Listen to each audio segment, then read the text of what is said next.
بسم اللہ الرحمن الرحیم۔ اللہم صلی علی سیدنا و مولانا محمد افضل صلواتک بعدد معلوماتک وبارک وسلم وصلی علیہ۔ بسم اللہ الرحمن الرحیم۔ عزیز طلباء کرام، جامع السنن الترمذی جلد ثانی، ابواب الطب عن رسول اللہ صلی اللہ علیہ وسلم کے ایک اور درس کے ساتھ آپ حضرات کے خدمت میں حاضر ہونے کا موقع ملا۔ امید ہے کہ انشاءاللہ العزیز آپ سب خیر و عافیت کے ساتھ ہوں گے بحمد اللہ تعالی۔ آج ہمارا سبق نمبر 98 ہے، تو بڑھتے ہیں اپنے سبق کی طرف۔ باب ما جاء فی اخذ الاجر علی التعویذ، یہ باب ہے تعویذ پر اجرت لینے کے بیان میں۔ وبہ قال حدثنا حناد قال حدثنا ابو معاویہ عن الاعمش عن جعفر بن ایاس عن ابی نضرۃ عن ابی سعید رضی اللہ تعالی عنہ قال، ہمیں روایت کی حناد نے، اسی طرح انہوں نے ابو معاویہ سے، انہوں نے اعمش سے، انہوں نے جعفر بن ایاس سے، انہوں نے ابو نضرہ سے، انہوں نے حضرت ابو سعید خدری رضی اللہ تعالی عنہ سے قال کہ حضرت ابو سعید خدری رضی اللہ تعالی عنہ نے فرمایا، بعثنا رسول اللہ صلی اللہ علیہ وسلم فی سریۃ فنزلنا بقوم،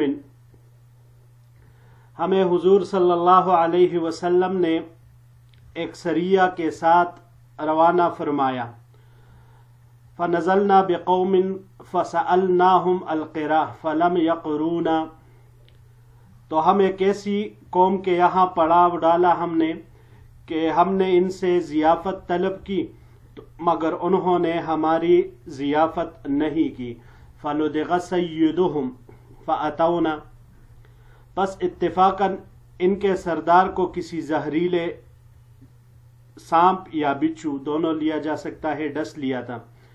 فأتونا، پس وہ ہمارے پاس آئے، فقالوا، اور کہنے لگے، حل فیکم من یرقی من العقرب، بچھو کے بارے میں کہ بچھو نے ڈسا تھا، تو کہنے لگے کیا تم میں سے کوئی ایسا ہے جو بچھو کے کاٹے کو جاڑ دے؟ قلت، میں نے کہا، نعم انا، ہاں میں ہوں، ولکن لا ارقیہ حتی تعطونا غنما، لیکن میں اس وقت تک نہیں جاڑوں گا جب تک تم لوگ ہمیں بکریاں نہیں دو گے۔ قالوا، انہوں نے کہا، فإنا نعطیکم 30 شاة، کہ ہم تم کو 20 بکریاں دیں گے۔ فقبلنا، پس ہم نے قبول کر لیا۔ فقرأت علیہ الحمد 7 مرات، میں نے اس لدیغ پر، یعنی ان کا جو سردار تھا جو ڈسا گیا تھا، اس کے اوپر 7 مرتبہ سورہ فاتحہ پڑھی۔ فبرأ، تو اس سے وہ ٹھیک ہو گیا۔ وقبضنا الغنم، اور ہم نے بکریاں اپنے قبضے میں لے لی۔ قال فعرض فی انفسنا منها شیء، ہمارے دلوں میں پھر اس کے متعلق شبہ پیدا ہو گیا، یعنی ہم نے جو جاڑ کے بدلے میں یہ بکریاں لے لی، اس بات کے بارے میں ہمیں شبہ دل میں ہمارے پیدا ہو گیا۔ فقلنا، تو ہم نے کہا، لا تعجلوا حتی تأتوا رسول اللہ صلی اللہ علیہ وسلم، یعنی اس کے کانے میں جلدی نہ کرو یہاں تک کہ رسول اللہ صلی اللہ علیہ وسلم کے پاس پہنچو۔ قال، انہوں نے کہا، فلما قدمنا علیہ، ابو سعید خدری رضی اللہ عنہ نے فرمائے کہ جب ہم حضور نبی کریم صلی اللہ علیہ وسلم کی خدمت میں حاضر ہوئے، ذکرت لہ الذی صنعت، تو میں نے جو کام کیا تھا میں نے اس کا ذکر آپ صلی اللہ علیہ وسلم کو کیا۔ قال، تو حضور نبی کریم صلی اللہ علیہ وسلم نے ارشاد فرمایا، وما علمت انہا رقیۃ، کیا تم کو معلوم نہیں کہ یہ رقیہ ہے؟ اقبضوا الغنم واضربوا لی معکم بسہم، بکریوں کو اپنے قبضے میں لے لو، یعنی بس تمہاری ہی ہے، اور میرے لیے بھی اپنے ساتھ حصہ لگاؤ، یعنی اس میں سے مجھے بھی دو۔ ھذا حدیث حسن صحیح، یہ حدیث حسن صحیح ہے۔ وابو نضرۃ اسمہ المنذر بن مالک ابن قطعہ، یہ حدیث حسن صحیح ہے، اور ابو نضرہ جو یہاں پر آئے، ابی نضرہ، یہ ان کا نام منذر ابن مالک ابن قطعہ ہے۔ ورخص الشافعی للمعلم ان یاخذ علی تعلیم القرآن اجرا، اور اجازت دی امام شافعی صاحب رحمۃ اللہ علیہ نے معلم کے لیے کہ وہ قرآن کریم کی تعلیم پر اجرت لے وَيَرَى لَهُ أَن يَشْتَرِطَ عَلَى ذَلِكَ وَاحْتَجَّ بِهَذَا الْحَدِيثِ۔ اور امام شافعی صاحب رحمۃ اللہ علیہ یہ بھی سمجھتے ہیں جائز کہ اس کو مقرر کر دیا جائے، یعنی اس اجرت کو مقرر کرنے کو بھی یہ جائز سمجھتے ہیں۔ وَاحْتَجَّ بِهَذَا الْحَدِيثِ، اور اس حدیث پر استدلال کرتے ہیں، دلیل اسے ہی بناتے ہیں۔ وَرَوَى شُعْبَةُ وَأَبُو عَوَانَةَ وَغَيْرُ وَاحِدٍ عَنْ أَبِي بِشْرٍ عَنْ أَبِي الْمُتَوَكِّلِ عَنْ أَبِي سَعِيدٍ هَذَا الْحَدِيثَ، اور روایت کی شعبہ اور ابو عوانہ کے علاوہ کئی حضرات نے ابو بشر سے، انہوں نے ابو المتوکل سے، اور انہوں نے حضرت ابو سعید رضی اللہ تعالی عنہ سے اس حدیث کو۔ اگلے روایت کی طرف بڑھتے ہیں جی۔ وبه قال حدثنا ابو موسى محمد بن المثنى قال حدثني عبد الصمد بن عبد الوارث قال حدثنا شعبة قال حدثنا ابو بشر قال سمعت ابا المتوکل يحدث عن ابي سعيد رضی اللہ تعالی عنہ۔ ہمیں روایت کی ابو موسیٰ محمد ابن مثنى نے، انہوں نے فرمایا کہ مجھے روایت کی عبد الصمد ابن عبد الوارث نے، انہوں نے روایت کی شعبہ سے، انہوں نے روایت کی ابو بشر سے۔ ابو بشر فرماتے ہیں میں نے ابن المتوکل سے سنا کہ وہ فرما رہے تھے، جو روایت کر رہے تھے حضرت ابو سعید خدری رضی اللہ تعالی عنہ سے، کیا روایت کر رہے تھے؟ ان ناسا من اصحاب النبی صلی اللہ علیہ وسلم مروا بحی من العرب فلم یقروہم ولم یضیفوہم، کہ حضور نبی کریم صلی اللہ علیہ وسلم کے چند صحابہ کرام عرب کے ایک قبیلے کے پاس سے گزرے، بس ان لوگوں نے نہ تو ان کی دعوت کی اور نہ ہی ان کو مہمان بنایا۔ فاشتکا سیدہم، پس ان کا سردار بیمار پڑ گیا۔ فاتونا، پس وہ ہمارے پاس آئے۔ فقالوا، انہوں نے کہا، علی عندکم دواء، کیا تم لوگوں کے پاس کوئی دوا علاج وغیرہ ہے؟ قلنا نعم، ہم نے کہا کہ ہاں ہے۔ ولکنکم لم تقرونا ولم تضیفونا، لیکن چونکہ تم لوگوں نے نہ ہماری میزبانی کی اور نہ ہمارا اکرام کیا، یعنی نہ ہمیں مہمان بنایا اور نہ ہی ہمارے لیے کچھ اکرام اور دعوت کیا۔ فلا نفعل حتی تجعلوا لنا جعلا، تو ہم علاج نہیں کریں گے یہاں تک کہ آپ لوگ ہمارے لیے کوئی اجرت مقرر کرے۔ فجعلوا علی ذلک قطیعا من غنم، تو انہوں نے علاج کی اجرت بکریوں کا ایک ریوڑ مقرر کیا۔ فجعل رجل منا یقرأ علیہ بفاتحۃ الکتاب فبرأ، پس ہم میں سے ایک شخص نے مریض پر سورہ فاتحہ پڑھنی شروع کی، پس وہ اس کی برکت سے ٹھیک ہو گیا۔ فلما اتینا النبی صلی اللہ علیہ وسلم ذکرنا ذلک لہ، بس جب ہم حضور نبی کریم صلی اللہ علیہ وسلم کی خدمت میں حاضر ہوئے تو ہم نے آپ صلی اللہ علیہ وسلم سے اس بات کا ذکر کیا، تو آپ صلی اللہ علیہ وسلم نے ارشاد فرمایا، وما یدریک انہا رقیۃ، آپ کو کیسے پتہ چلا کہ سورہ فاتحہ یہ جاڑ ہے؟ ولم یذکر نہیا منہ، حضرت ابو سعید خدری نے اجرت کی ممانعت کا تذکرہ نہیں کیا۔ وقال، اور ارشاد فرمایا، کلو، یعنی پھر حضور صلی اللہ علیہ وسلم کا قول نقل کرتے ہوئے فرماتے ہیں آگے کہ حضور نبی کریم صلی اللہ علیہ وسلم نے فرمایا، کلو وضربوا لی معکم بسہم،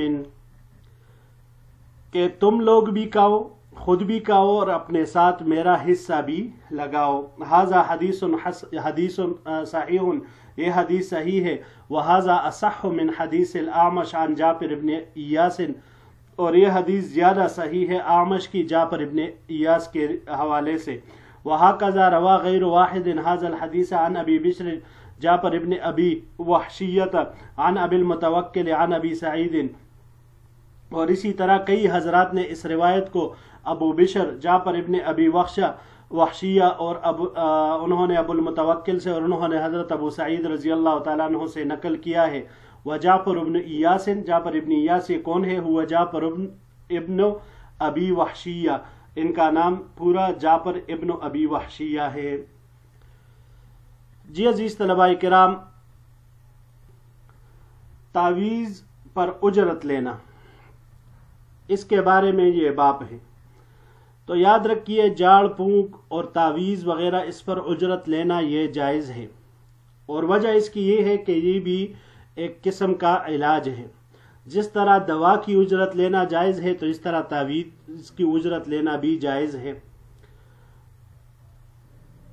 اور احناف کی ہماری جو طاعات مقصودہ اس پر اجرت کے بطلان کی جو دلائل ہے، ان دلائل کا یہاں پر اطلاق نہیں ہو سکتا۔ وجہ اس کی یہ ہے کیونکہ ان میں طاعت مقصود ہوتی ہے، جہاں پر جو عبادت طاعات اللہ جل شانہ کی ہے تو وہاں پر طاعت مقصود ہوتی ہے، اور جاڑ پونک اس میں علاج مقصود ہوتا ہے، تو اس لیے اس میں فرق ہے۔ پھر جس طرح جسمانی علاج یہ کبھی کامیاب ہوتا ہے اور کبھی نہیں ہوتا، تو اسی طرح روحانی علاج بھی یعنی جاڑ پونک کبھی کام کر جاتا ہے کبھی نہیں کرتا۔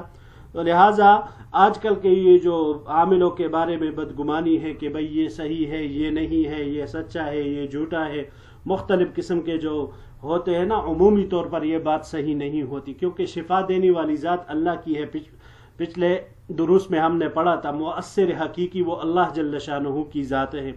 اب وہ کسی دوائی میں اثر ڈال دے، شفا ڈال دے، تو مریض کو دوائی سے صحت مل جاتی ہے۔ کسی کے دم درود میں، کسی کی جاڑ پونک میں وہ اللہ جل شانہ شفا ڈال دے، اس کا حکم اس کی طرف متوجہ ہو جائے تو اس کے لیے اس سے اللہ جل شانہ صحت والا سامان پیدا کر دیتے ہیں۔ تو اللہ جل شانہ کی طرف سے جب تک حکم نہیں ہوتا تو وہ تب تک وہ کام نہیں کرتا۔ تو عموماً ہاں، اب ظاہر ہے یہ بات بھی اپنی جگہ پر بجا ہے، درست ہے کہ عامل بھی طرح طرح کے ہوتے ہیں۔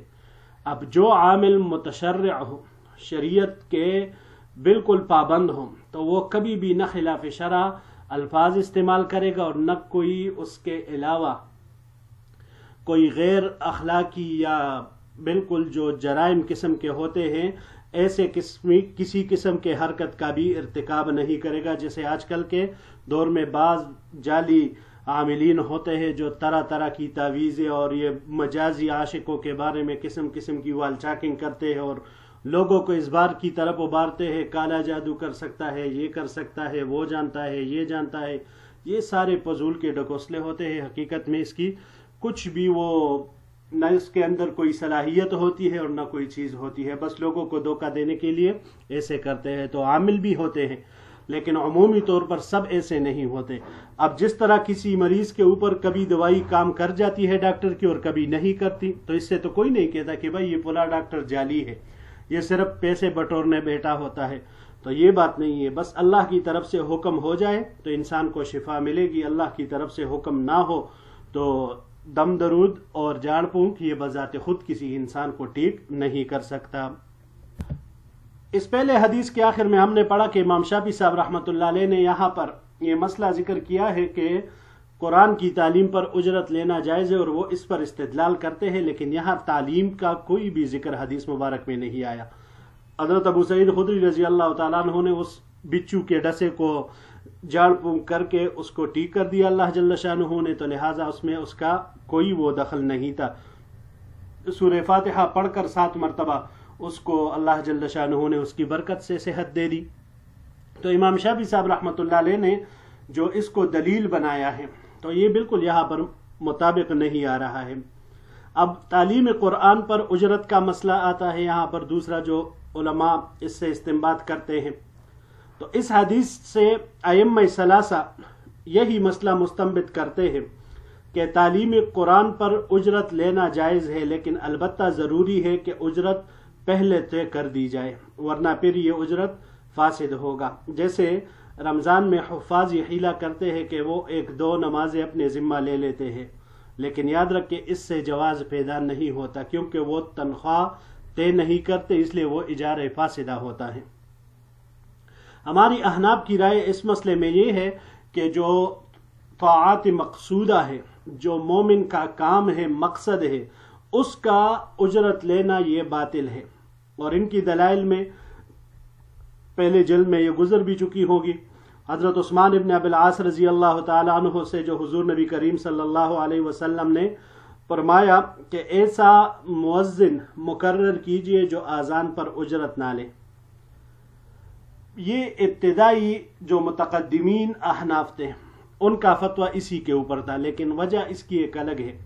اس وقت چونکہ مؤذنین، معلمین، ان تمام ائمہ کے لیے، یہ تمام حضرات کے لیے بیت المال سے وظیفہ آتا تھا، باقاعدہ ان کو تنخواہ ملتی تھی، تو اس وقت ان کے لیے اس پر اجرت لینے کا انہوں نے عدم جواز کا فتویٰ لگایا۔ لیکن بعد میں جب اسلامی حکومت کا حال بد سے بدتر ہوتا چلا گیا، اسلام برائے نام لوگوں کی زندگیوں میں وہ آنا شروع ہوا، تو پھر متاخرین احناف نے ایسی طاعات مقصودہ پر جن کے ساتھ نظام اسلامی وابستہ ہے، مثال کے طور پر آپ امامت لے لے، تعلیم قرآن لے لے، اذان لے لے، تعلیم علوم شرعیہ، تو اس پر اجرت لینے کے جواز کا فتویٰ یہ دے دیا۔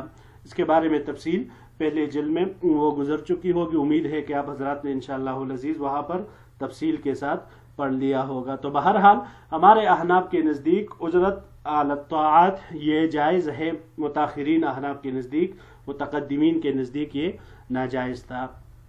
جی عزیز طلباء کرام، یہی تک ہمارا آج کا سبق تھا۔ انشاءاللہ العزیز زندگی رہی تو اگلے درس میں ایک نئے باب کے ساتھ پھر آپ کی خدمت میں حاضر ہوں گے۔ السلام علیکم ورحمۃ اللہ وبرکاتہ۔